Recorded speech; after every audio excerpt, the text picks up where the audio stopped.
G'day, Timber Turtle here with another video. It's my great pleasure to have Mr Alex Gleason with me, the author of Is the Bible from Heaven and the Earth is a Globe, and he's also well known for the Gleason map. His book was published in 1890, and I thought it'd be interesting to compare some of Mr Gleason's thoughts against those of some of the modern day flat earthers. So thank you, Mr Gleason, for spending some time with us. Let's just start off with getting your thoughts on about the shape of the Earth. We have been taught that this Earth is a globe, approximately 8,000 miles in diameter, consequently about 25,000 miles in circumference. This circumference necessarily forms a curvature of 8 inches to the mile. This is accepted, and is the acknowledged standard by all surveyors, engineers, navigators, and astronomers of the world, who believe the so-called Newtonian theory. This amount of curvature to the mile, on a circle of 25,000 miles, may be, and has been proven correct, not only by figures, but by draft or diagram.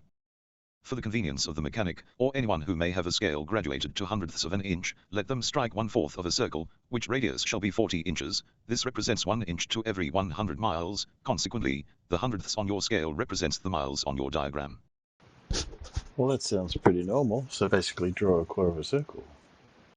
While this diagram does not give the fractional part of a mile on so small scale, yet it is quite satisfactory, in round numbers, showing that the accepted system of calculating the curvature on a circle 25,000 miles is correct. Further on we give a scale less complicated that may aid in the construction of the above. That about 3/4 of the surface of the supposed globe is water, we need not stop to prove.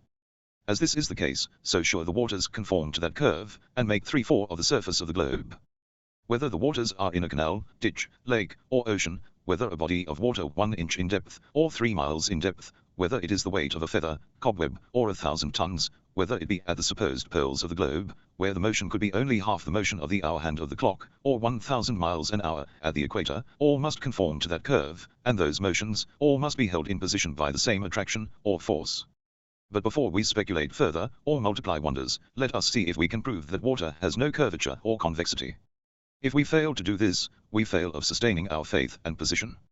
In order to get a straight line, we must first get something that does not conform to any curve whatever, in any direction, in the least particle. So what would you use to do that, Mr. Gleason? Happily, there are two things that can be demonstrated to be straight: the rays of light and the line of sight. That all seems so reasonable so far, Mr. Gleason. Mr. Webster says that a straight line is the shortest distance between two given points. Grant it, and who can give a better definition? But it will be interesting to follow Mr. Webster a little in his definitions of his geometrical lines, and notice how straight he works. He defines a level thus: not having one part higher than another, even, flat, smooth, horizontal, a line everywhere parallel to the surface of still water.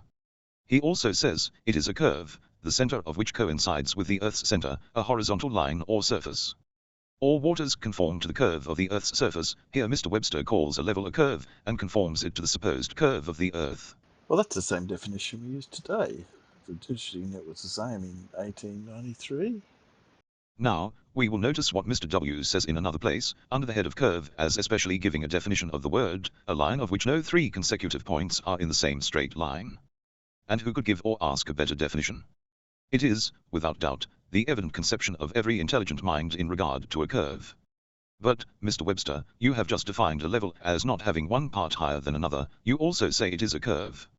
But that's mixing up two different definitions. You sure you haven't been listening to some of the modern day flirters?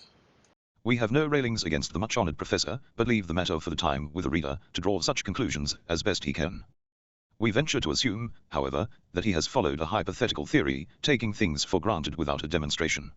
But these conclusions of Mr. Webster are inevitable to all who take the Newtonian theory.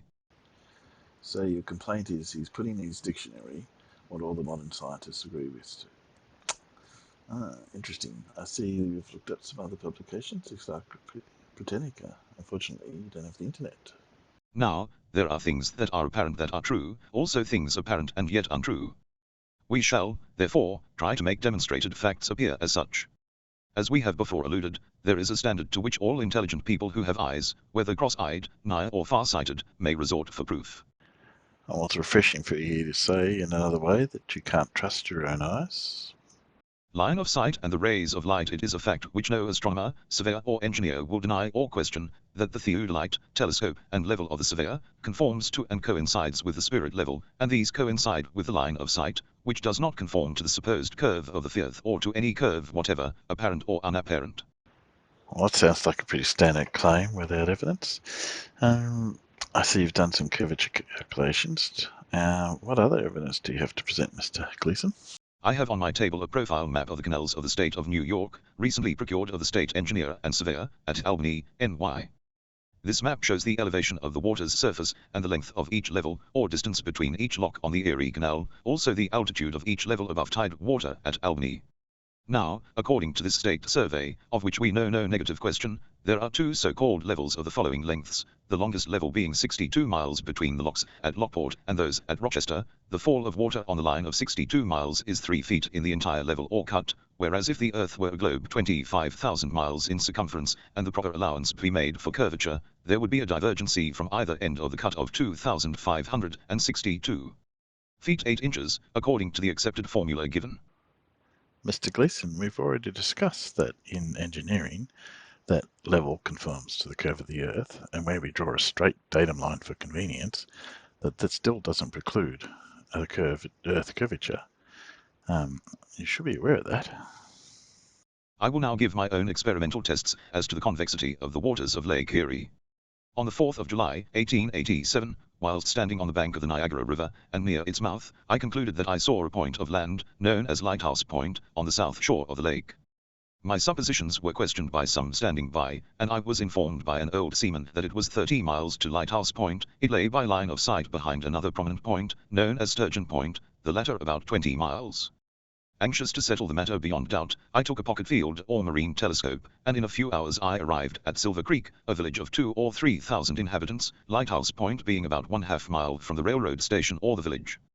I there found a Mr. E. Arnold, a civil engineer of the Nickel Plate Railroad, and engaged him to go out to the point, taking his 2 transits or theodolites, to take a level of the waters, and make such observations and demonstrations as our instruments would furnish. As we reached the prominence and point extending into the lake, So if we do this pretty quick, Mr. Gleason, you said you were at the start of the Niagara River, which would be at Buffalo, and then you said you could come down to see Lighthouse Point, which is down south, and halfway between would be Sturgeon Point. And if we just do a little check on that, not that I doubt anything you've got to say, but the measurement would be about 27.3 miles. Thank you. I discovered the smoke of some steam craft up the lake, and just at the horizon line, the smoke was all that could be seen by the unaided eye. Before directing the large transit to the object, we went down from the elevation some 25 or 30 feet to the water's edge, and set the legs of the instrument in the water's edge, so that when leveled, the telescope stood about 5 feet above the water. So you were able to get to Lighthouse Point, you saw there's a big cliff there, you looked out over, saw a boat in the distance some way off, realised you couldn't do much from there, so you walked down to the water's edge, and I'm assuming it must be somewhere down here, because that's the only bit of beach near the water. And from there you were able to look out, and you should be able to see back to Sturgeon Point, which is about there. Okay. The instrument was directed. I said, "Have you got it?" "Why, yes," says Mr. Arnold. "Does the line of sight intersect the water?" says a bystander. "No," was the reply of Mr. Arnold. Previously to setting the telescope, Mr. A had judged the vessel to be 20 miles or more distant. "How far do you now think the vessel is?" I asked. "About 10 miles," was replied. So you determined the ship's distance by guessing. Well, that's not very scientific.